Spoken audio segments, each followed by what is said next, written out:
وعلیکم السلام ورحمۃ اللہ وبرکاتہ. کیسے جی رہے ہو سلیم چھاگلا؟ ارے ملا جی اپنی تو موج آ رہی ہے، تم یہ سنائیے کیسے جی رہے ہو؟ ارے ملا جی آپ لوگوں کی فقیری دور ہوگی کہ نہیں؟ یہ کیا دو کوڑی کا لباس پہن رکھا ہے؟ بدتمیز دولت مند، اپنی زبان سنبھال. یہ کیا تیرے لاکھوں کا کپڑا؟ کبھی مانگنے بھی گیا ہوں، خدا نے جس حال میں رکھا خوش ہوں اور آرام میں ہوں، اور تو یوں ملا ملا کہہ کر مذاق بنانا چاہتا ہے، علماء کے لباس اور تہذیب کو دھچکا لگانا چاہتا ہے. تو سن بد نصیب دولت مند، فانوس بن کے جس کی حفاظت ہوا کرے، فانوس بن کے جس کی حفاظت ہوا کرے، وہ شمع کیا بجے جسے روشن خدا کرے. واہ ملا جی کیا شاعری کرتے ہو. بتاؤ کہ رمضان کے مہینہ میں ہم لوگوں سے بھیک مانگنے نہیں آتے، اور جب ہم ٹکڑے دے دیتے ہیں تو جھک جھک کر شکریہ ادا کرتے ہو. تم لوگ ہو ہی دو کوڑی کے، تمہاری وجہ سے ہم لوگوں کی انسلٹ ہوتی ہے. یہ جھولا، یہ رسید، چلے بھیک مانگنے.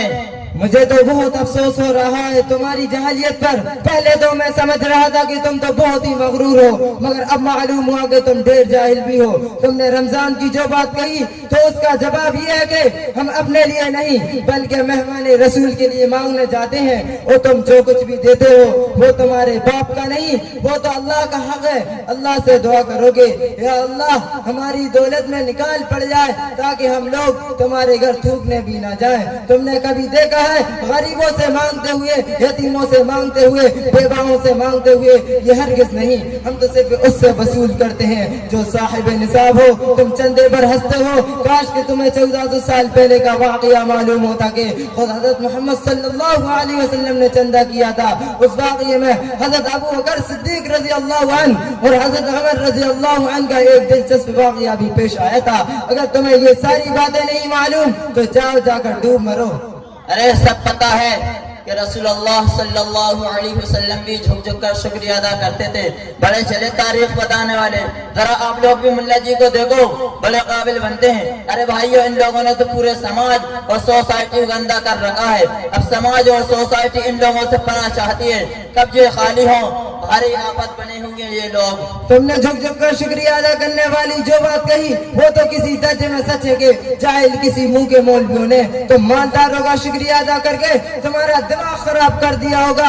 مجھے دیکھو تم نے کبھی جھکتا ہوا پایا ہے؟ یاد رکھو جو لوگ واقعی خادم دین ہوں گے وہ اخلاق ضرور پیش کریں گے لیکن تمہارے سامنے جھکیں گے نہیں. ارے کتنے ہیں دو چار، بھلا ان سے کیا ہوتا ہے؟ اعتبار تو اکثریت کا ہوتا ہے. نہیں تم جھوٹے ہو. ارے ایسا نہیں کرتے، نہیں انشاءاللہ کبھی کریں گے. شاید تمہیں اور تم جیسی سوسائٹی کو یہ نہیں معلوم کہ قرآن کیا کہتا ہے. حدیث میں رسول اللہ صلی اللہ علیہ وسلم نے کیا فرمایا ہے؟ اللہ کا ارشاد ہے انما یخشی اللہ من عباده العلماء. دوسری جگہ اللہ کا ارشاد ہے دوسری جگہ اللہ کا ارشاد ہے فَإِن تَنَازَعْتُمْ فِي شَيْءٍ فَرُدُّوهُ إِلَى اللَّهِ وَالرَّسُولِ. تیسری جگہ اللہ کا ارشاد ہے فَاسْأَلُوا أَهْلَ الذِّكْرِ إِن كُنتُمْ لَا تَعْلَمُونَ. شاید قرآن سے پیٹ بھر گیا ہو تو حدیث پاک سے پانی پی لے. رسول اللہ صلی اللہ علیہ وسلم نے فرمایا، رسول اللہ صلی اللہ علیہ وسلم نے فرمایا نبیوں کے وارث علماء ہیں، نبیوں نے علم دین کو وراثت میں چھوڑا ہے. دوسری جگہ رسول اللہ صلی اللہ علیہ وسلم نے فرمایا میں معلم بنا کر بھیجا گیا ہوں، میں معلم بنا کر بھیجا گیا ہوں. صحابی رسول کا قول ہے کہ عالم دین قوم کی وہ آنکھیں ہیں جس سے وہ دیکھتے ہیں، عالم دین قوم کے وہ پاؤں ہیں جس سے وہ چلتے ہیں، عالم دین قوم کے وہ کان ہیں جس سے وہ سنتے ہیں، عالم دین قوم کا وہ دل ہے جس سے وہ صحیح غلط و جائز و ناجائز کی تمیز کر پاتے ہیں. اچھا تو بڑا قابل ہے تو ایک بات بتا، اسلام کی بنیاد کتنی چیزوں پر ہے؟ ارے یہ تو بڑا بھاری سوال ہے، مجھ کو تو معلوم نہیں اس کا جواب کیا ہوگا. اچھا تو اب آیا ہوں پہاڑ کے نیچے، اب تو سمجھ میں آ گیا ہوگا کہ ہم لوگ اس 2 پیسے کے کپڑے میں کتنا کچھ جانتے ہیں. سنو جب بھی بادل سے ٹکرانے کی ضرورت پڑی تو ہم لوگ سر کفن باندھ کر میدان میں آئے. یاد کرو تاریخ، انگریز سے مقابلہ کرنے کے لیے شاہ ولی اللہ، شاہ عبد العزیز شیخ الہند، محمود حسن دیوبندی، قاسم نانوتوی، مولانا آزاد میدان میں آئے. راجہ رنجیت سے ٹکرانے کے لیے مولانا شاہ اسماعیل شہید میدان میں آئے. راجہ رنجیت نے حضرت محمد صلی اللہ علیہ وسلم کو گالی دی تھی. حضرت نے قسم کھائی تھی کہ میں اس کا کام تمام کروں گا. جب حضرت کا سر کٹ گیا تو کٹے ہوئے سر کو لیے ہوئے دوڑے اور ایک پلاٹ پر جا کر اسے قتل کر دیا. اتنا ہی نہیں, جب بھی قادیانی فرقے نے سر ابھارا تو علامہ کشمیری مولانا ثناء اللہ میدان میں آئے. اتنا ہی نہیں بلکہ علماء آج تک اس جماعت سے ٹکرا رہے ہیں. ارے مولانا, آپ تو بڑا بھاری سوال کرتے ہو, بھلا ہم لوگوں کو اس کا جواب کہاں سے آئے گا؟ اللہ ہم سب کو توفیق سے نوازے. یہ آپ کے ساتھ میں کون ہیں؟ یہ میرے دوست ہیں جو امریکہ میں رہتے ہیں, اچھے بزنس مین ہیں. ان کا نام حسین پاشا ہے. اچھا, تو میں ان سے بھی کچھ سوال کر سکتا ہوں؟ کیوں نہیں, ضرور. اچھا تو بھائی صاحب یہ بتائیں غسل میں کتنے فرض ہوتے ہیں؟ ارے ملا جی, تم نے ہم کو ایک دم جاہلی سمجھ رکھا ہے کیا؟ غسل میں 3 فرائض ہوتے ہیں. نمبر 1 گرم پانی, نمبر 2 صابن دانی, نمبر 3 اوپر سے نیچے تک پانی ہی پانی. واہ پاشا صاحب, واہ کیا بات ہے. آپ بھی تو ذرا اپنا نام بتا دیں. میرا نام سہیل پاشا ہے.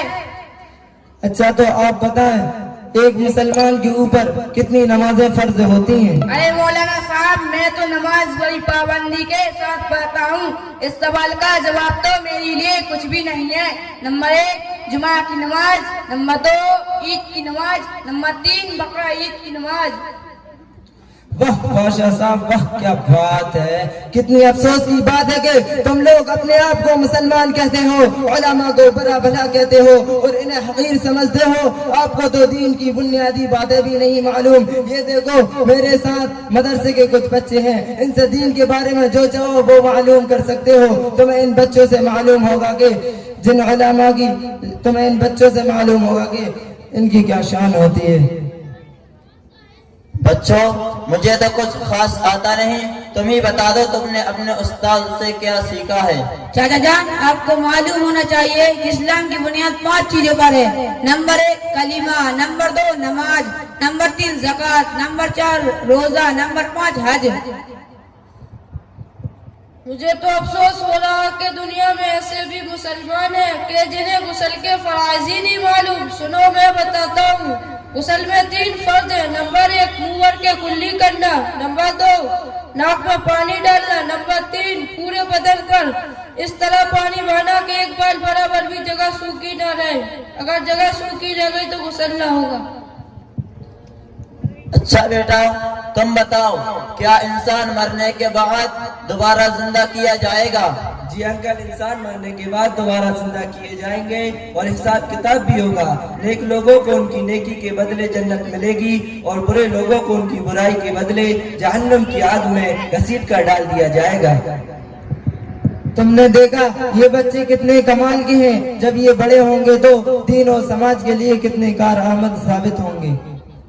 مولانا صاحب, آج مجھے احساس ہو گیا ہے کہ ہم بڑی غلطی پر ہیں, اور میں آج آپ کو گواہ بنا کر اللہ سے توبہ کرتا ہوں اور آج سے یہ عہد کرتا ہوں کہ علماء کو کبھی برا نہیں کہوں گا, حقیر نہیں سمجھوں گا, بلکہ ان کی عزت کروں گا اور اپنے بچوں کو بھی عالم بناؤں گا تاکہ وہ بھی آپ کی طرح ملک, سماج اور قوم کی سیوا کر سکیں. معاف کر دیجئے.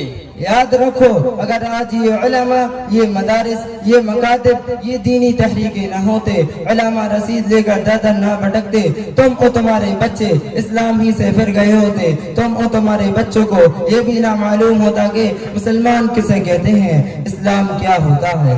تمہاری داستان تک بھی نہ ہوتی داستانوں میں, تمہاری داستان تک بھی نہ ہوتی داستانوں میں. نہ پوچھو ان خرقہ پوشوں کی ارادت ہو تو, نہ پوچھو ان خرقہ پوشوں کی ارادت ہو تو دیکھو ان کو. السلام علیکم ورحمۃ اللہ وبرکاتہ.